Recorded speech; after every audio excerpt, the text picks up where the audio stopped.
नमस्कार, मिथिला मंच न्यूज में आपका स्वागत है। मैं मनोज और हम लगातार दिखा रहे हैं दरभंगा के विभिन्न महाविद्यालयों में क्या है स्थिति।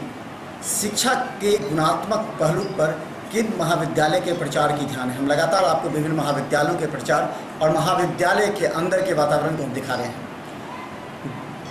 सबसे अहम सवाल यह है कि वो गरीब छात्र छात्राएँ जिनके आंखों में आशा की किरण है, उनके अभिभावकों को भी कि अगर ये महाविद्यालय में अगर उच्चतर शिक्षा लेते हैं तो इनका कैरियर सुनिश्चित हो सकता है।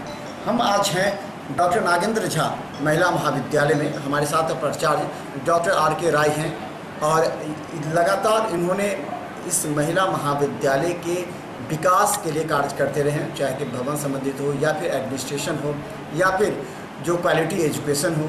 इसके बाद अलावा छात्राओं की समस्या को लेकर के सजग रहते हैं।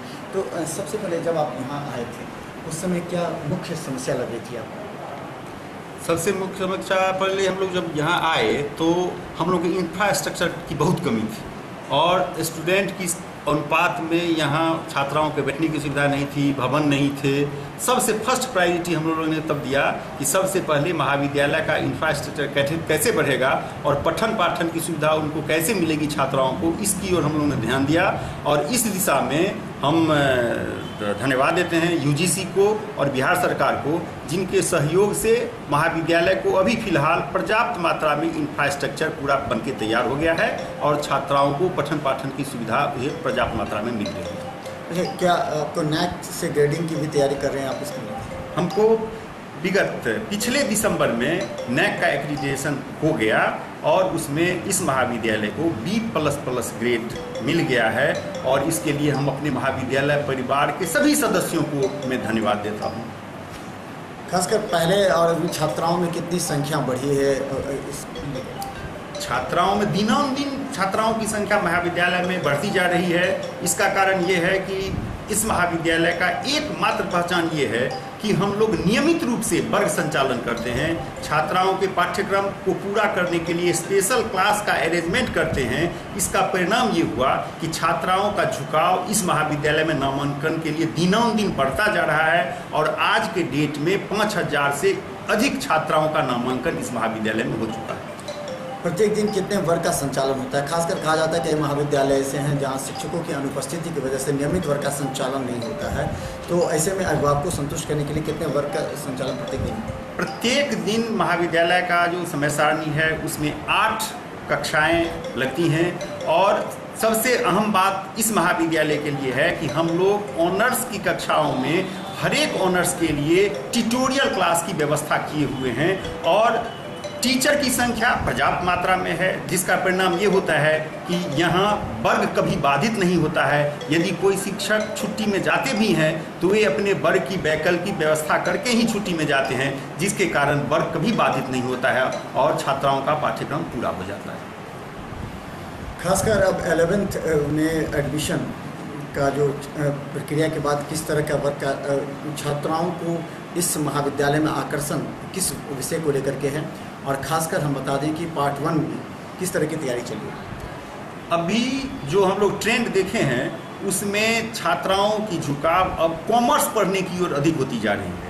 साइंस में छात्राओं की संख्या उस अनुपात में घट रहा है, लेकिन वाणिज्य संकाय में छात्राओं की उपस्थिति बढ़ती जा रही है और कला संकाय में तो जितना इंटरमीडिएट में अभी हम लोगों को सीट आवंटित है वो पूरा हो गया है और सीट बढ़ाने के लिए हम लोग रिक्वेस्ट किए हैं, क्योंकि अभिभावक और लोकल जो छात्राएं हैं उनके द्वारा इतना रिक्वेस्ट किया जा रहा है कि सीट बढ़ोतरी करवाइए, क्योंकि हायर एजुकेशन के लिए दरभंगा प्रमंडल का मुख्यालय लहेरियासराय होने के कारण एकमात्र महिला महाविद्यालय है जहां छात्राओं के लिए ये सबसे आवश्यक संस्था बन के रह गई है। इसलिए छात्राओं के नामांकन के लिए हम लोग प्रयासरत रहते हैं और जिसमें सीट बढ़ जाता है तो फिर उसमें बढ़ोतरी कैसे होगा, इस दिशा में भी हम लोग प्रयास करते रहते हैं।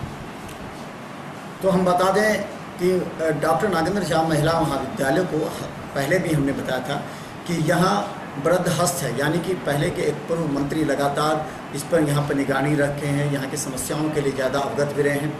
सवाल सिर्फ यह है कि जिस तरह लगातार छात्राओं की संख्या अब कॉलेजों की ओर बढ़ रही है, उस हिसाब से कॉलेज प्रबंधन को निश्चित तौर पर विस्तृत व्यापक रूप से व्यवस्था करनी पड़ेगी ताकि छात्राओं का नियमित वर्ग का संचालन हो, अभिभावकों को संतुष्टि मिल सके और सबसे अहम सवाल यह है, सरकारी संस्थाओं पर जो आरोप लगते रहे हैं कि नियमित वर्ग का संचालन नहीं होता और छात्र छात्राएं लगातार ट्यूशन सेंटर की ओर जा रहे हैं, इस भ्रामक विचार को बदलते हुए अभिभावक प्रत्येक दिन अपने बच्चों को महाविद्यालय भेजेंगे। खासकर पेरेंट्स मीटिंग की बात होती है, कई कॉलेजों ने देखा, लेकिन कभी वो फ्लॉप भी हो जाता है। कभी आपने पेरेंट्स मीटिंग की बात की है? पेरेंट्स मीटिंग की बात हम लोग करते हैं। हम लोगों के पास जितने स्टूडेंट हैं सबका टेलीफोन नंबर लिखा रहता है। जो छात्राएं लगातार देखते हैं कि एब्सेंट हो रही हैं तो उनके अभिभावक को हम लोग टेलीफोन करते हैं कि आपकी बच्ची कॉलेज नहीं आ रही है, क्या कारण है। तो आप पर्सनल कांटेक्ट करके भी, और चाहते रहते हैं कि बराबर 2-3 महीने में एक बार गार्जियनों का मीट करके उनके साथ कॉलेज के से उनको क्या कॉलेज से अपेक्षा है और उस अपेक्षा को कितने हद तक हम लोग पूरा कर सकते हैं, इस पर हम लोग इंटरेक्शन करते हैं। और अभी फ़िलहाल हम लोग जैसे महाविद्यालय में हॉस्टल प्रारंभ किए हैं तो हॉस्टल की ओर भी झुकाव छात्राओं का हो रहा है। उसमें अभिभावक से संपर्क स्थापित करके अभिभावक आके देखते हैं हॉस्टल, संतुष्ट हो जाते हैं कि महाविद्यालय के परिसर की क्या व्यवस्था है। जब संतुष्ट होने के बाद आपस में मतलब महाविद्यालय प्रशासन और गार्जियन के बीच जो संवाद होता है, उससे मुझे लगता है कि इसके लिए महाविद्यालय में पठन पाठन की तरफ या प्रशासनिक दृष्टिकोण से ये बड़ा ही लाभकारी साबित हुआ है। और ये मेरे हिसाब से सभी शिक्षण संस्थानों में इस तरह की व्यवस्था होनी चाहिए।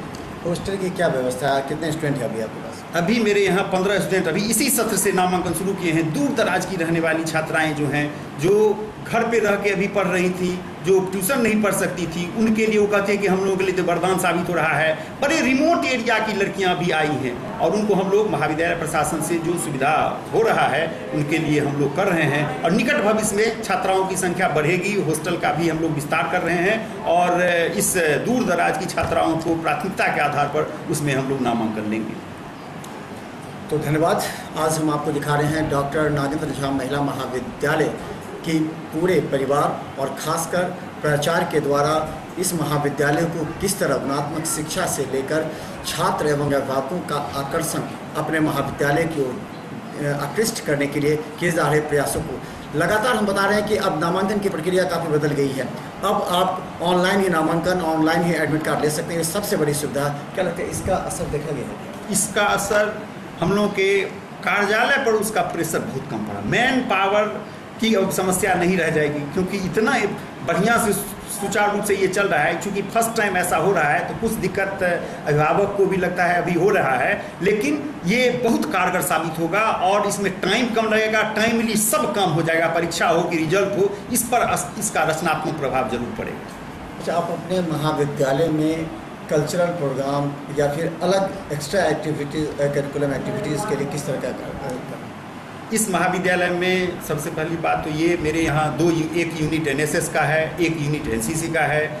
इसके माध्यम से हम लोग छात्राओं के ऑलराउंड डेवलपमेंट की ओर तो काम करते ही हैं। साथ ही साथ मेरे महाविद्यालय में म्यूजिक डिपार्टमेंट बड़ा ही रिच डिपार्टमेंट है और म्यूजिक डिपार्टमेंट के माध्यम से जो छात्राएं संगीत विषय की रहती हैं वो तो रहती ही हैं, इसके अलावे जो दूसरे संकाय की छात्राएं हैं लेकिन उनकी अभिरुचि संगीत में है, उनके लिए हम लोग विशेष व्यवस्था करते हैं और महाविद्यालय के शिक्षक के द्वारा उनको भी संगीत के विभिन्न विधाओं में उनको शिक्षा दी जाती है। और न केवल विश्वविद्यालय स्तर पर बल्कि राज्य स्तर पर भी बहुत सारे ऐसे कार्यक्रम होती हैं जिनमें इस महाविद्यालय की छात्राओं की भागीदारी बड़ी ऊंचे दर्जे की रहती है। और इसके लिए महाविद्यालय प्रशासन सदैव छात्राओं को इस दिशा में सहयोग करते रहते हैं और म्यूजिक डिपार्टमेंट के माध्यम से उनके इस जो उनकी विधा है उसकी ओर उन्हें आकृष्ट हम लोग करते हैं और इसका बड़ा ही अच्छा प्रभाव पड़ रहा है छात्राओं पर। तो धन्यवाद। आज डॉक्टर नागेंद्र झा महिला महाविद्यालय के हाल हमने आपको दिखलाया। लगातार मिथिला मंच प्रयास कर रहे हैं कि दरभंगा में जितने महाविद्यालय में क्या है उनके गुणात्मक शिक्षा और को विकसित करने का कारण और उसके पीछे क्या खामियां हैं और महाविद्यालय प्रशासन किस मुद्दे पर कमजोर साबित हो रही है। धन्यवाद।